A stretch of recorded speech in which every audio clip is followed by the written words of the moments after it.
Alright, I wanted to make another video explain better the math of Thrall and why Crash Lightning is one of the worst talents in the game.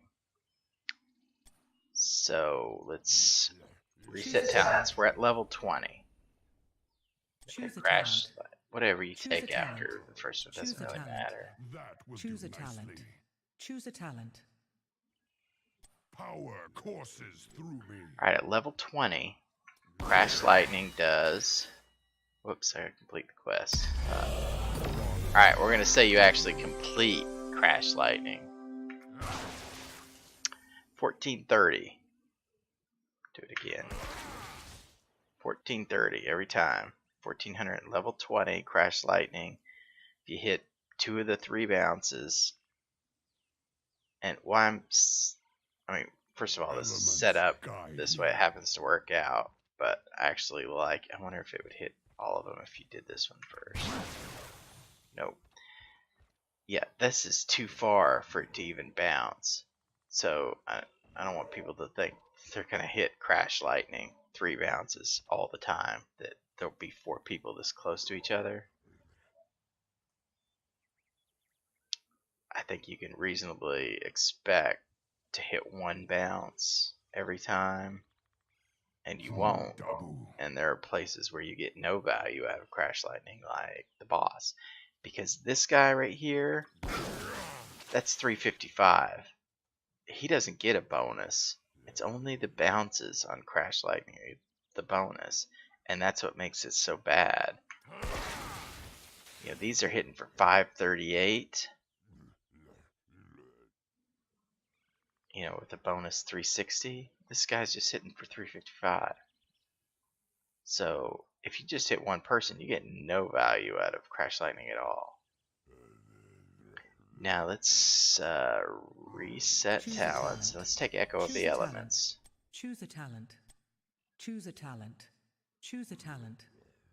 Choose a talent. Choose a talent. And complete the quest. Now, unlike Crash Lightning, Echo of the Elements is pretty easy to complete. You should do it by level 5, I would think. In fact, you will complete Echo of the Elements if you're not even trying to complete it. Now, it might take you 10 minutes of the game to do it, but you will do it. Crash Lightning is incredibly hard to complete. Incredibly hard. If you do complete it, it's going to be late in the game. Whereas Echo of the Elements, you will get through the full game. But it was like 1430 was how much damage between all these you got with Crash Lightning. Now we're going to try it with Echo. 1420.9, so it's 1421. At level 20, the difference between a fully stacked Crash Lightning and 2 charges of Echo of the Elements is 9 points. But this is what makes it even worse. If we set level to 21, just 1 level higher. Choose a talent. Get it back here.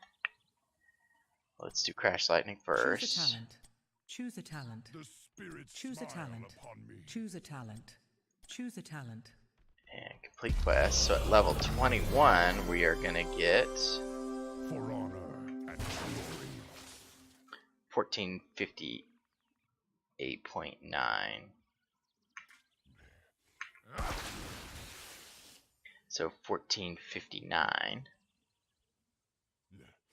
And let's reset and go Echo the Elements. Choose a talent. Probably see where this is going. Choose a talent. Choose a talent. Complete quest. Alright, so it's 1459, 1478. Every level past 20, it just so happens that level 20 is the last level that Crash Lightning is better than Echo of the Elements, and damage-wise. Now, if you finish Crash Lightning, say at level 10, levels 11, 10, 11, 12, all the way up to 20, yeah, Crash Lightning is going to actually do more damage in situations where it hits more. Of course, if you hit all 3 of your charges, you'll be getting all 3 bounces.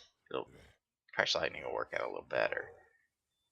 But if you hit less, it'll be worse. If you only get 1 bounce, then the Echo is gonna be that much better. So,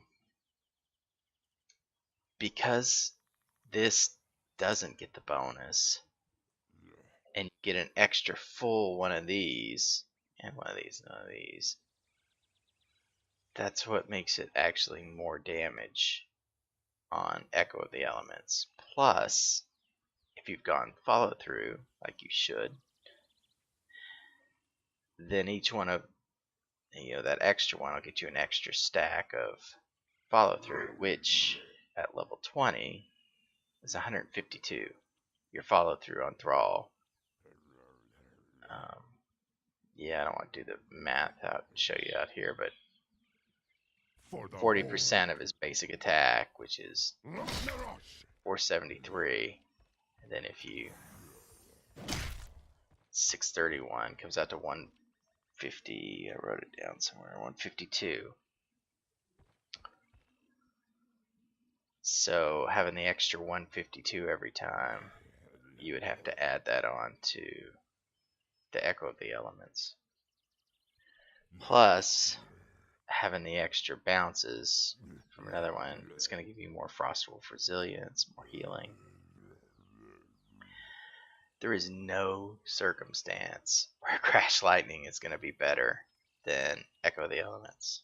I used to think maybe you could take it on the really long maps, but when you actually sit there and do the math on it, the longer it goes, the worse it gets.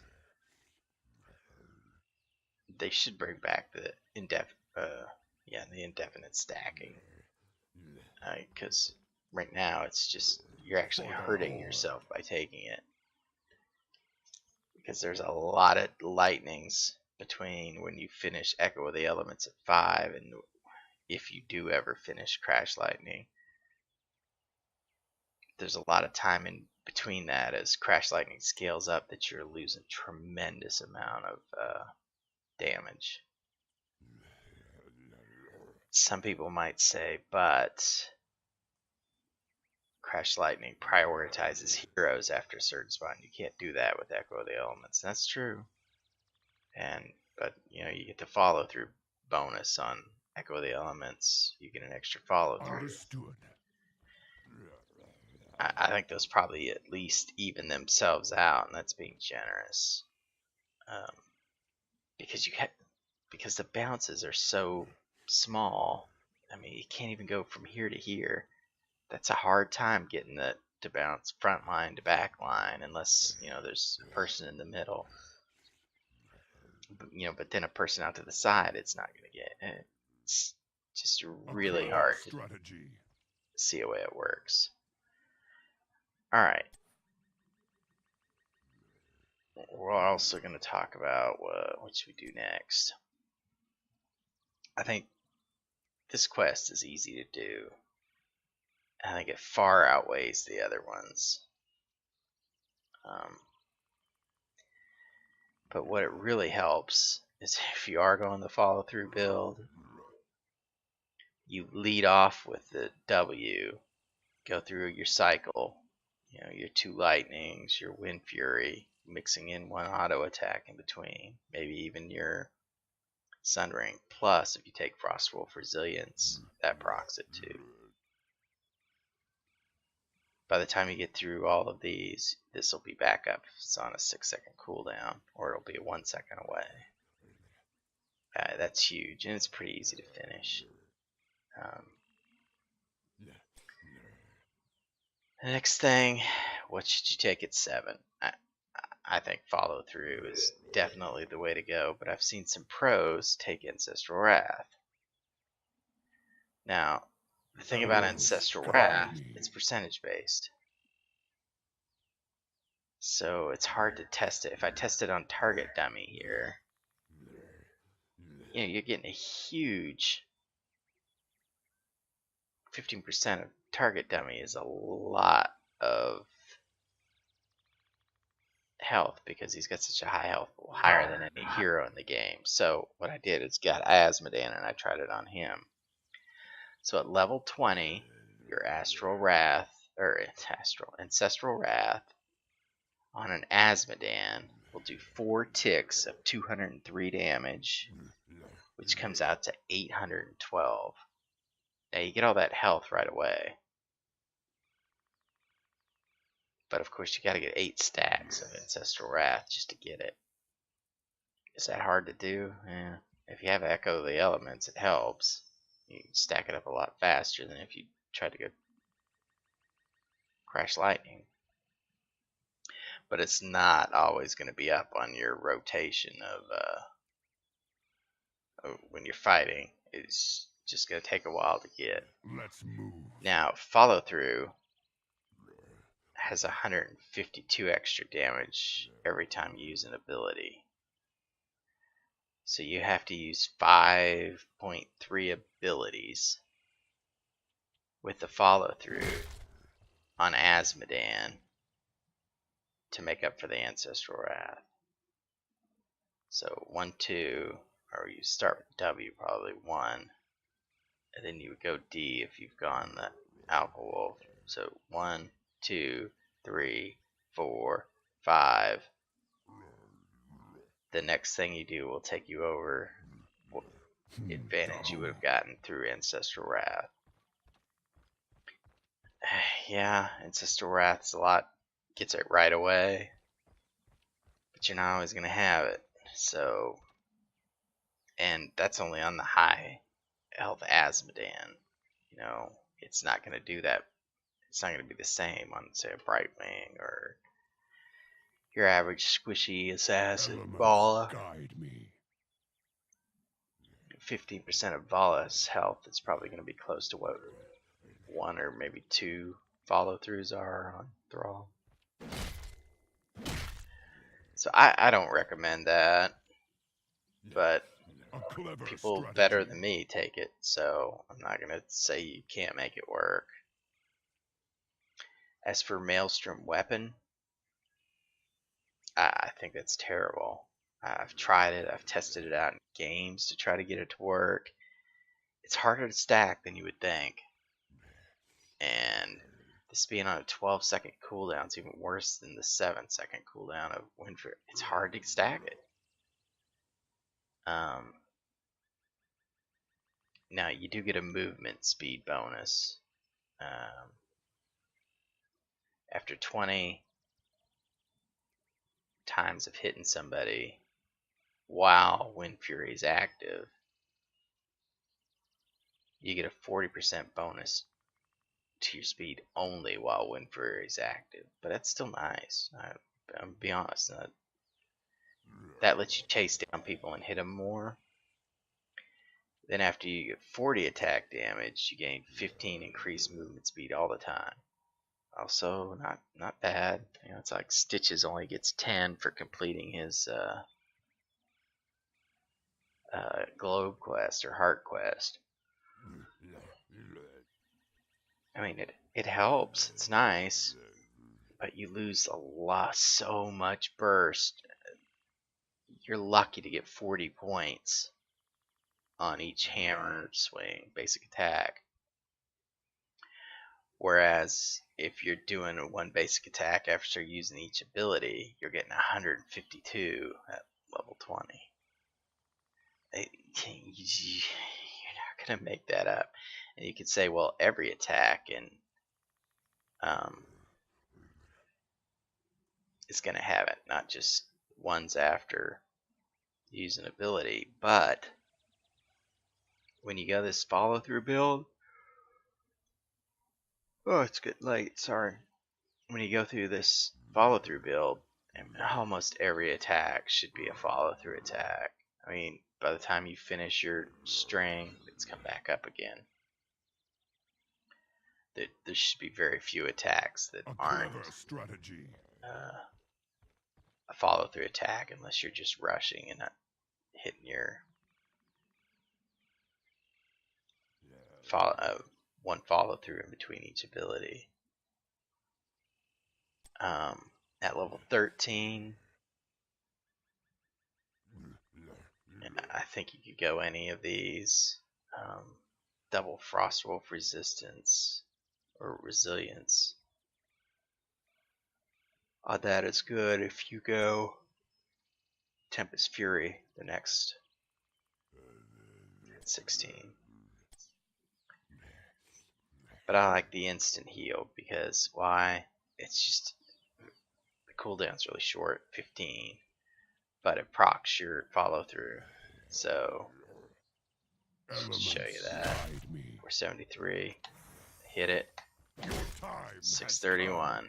So it's just another one in your chain.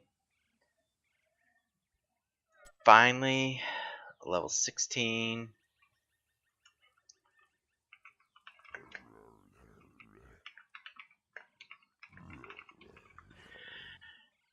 Alpha War. This is hard to do.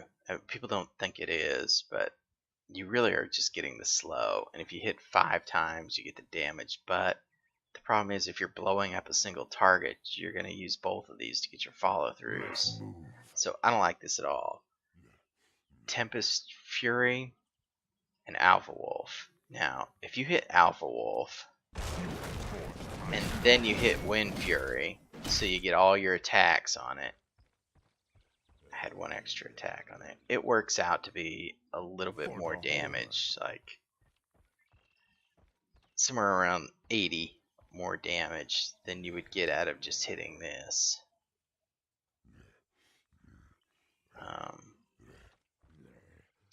So it's kind of up to you. I mean, this does give you a little more damage in a blow up situation. This will give you more damage over the course of a game, getting camps, that kind of thing. Because this doesn't do anything for you on camps. It's only for heroes. So if you're trying to blow people up, this. If you're trying to you want consistent damage over everything, you would go that. I don't like Thunderstorm at all. Alright, so at level 20, I don't like the upgrade for World Breaker. Earth and Shields, the upgrade can be good. Upgrade can be good if you've taken that. Also, I'm pretty sure each proc of this will proc your follow through, but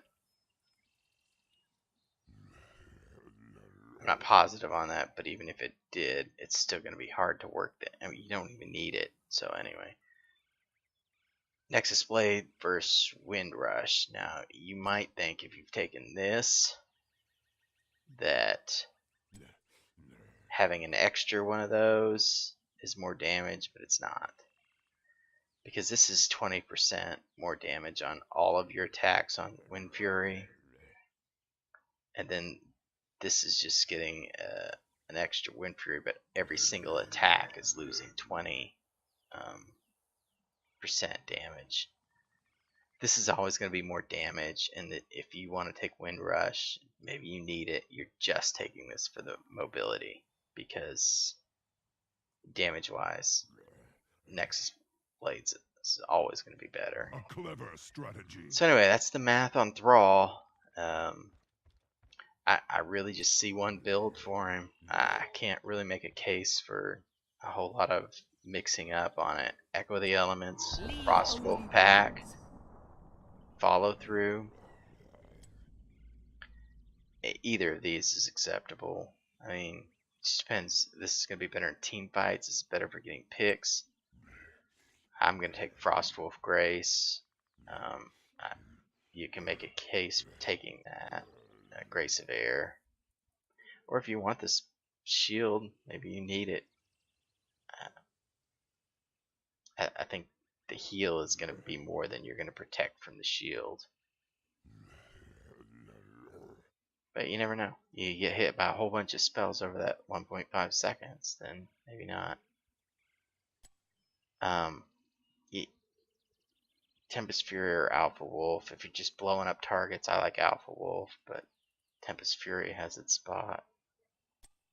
And either Nexus Blades or Wind Rush. Mobility, damage. Anyway, math Thrall. The math for Thrall. I spent a lot of time working this out and trying to figure out what was the best builds for him. And I hope maybe I can do this for some other characters. Although it's not so easy. A lot of them are just dependent on situations. So anyway, thanks for watching. We'll see you next time.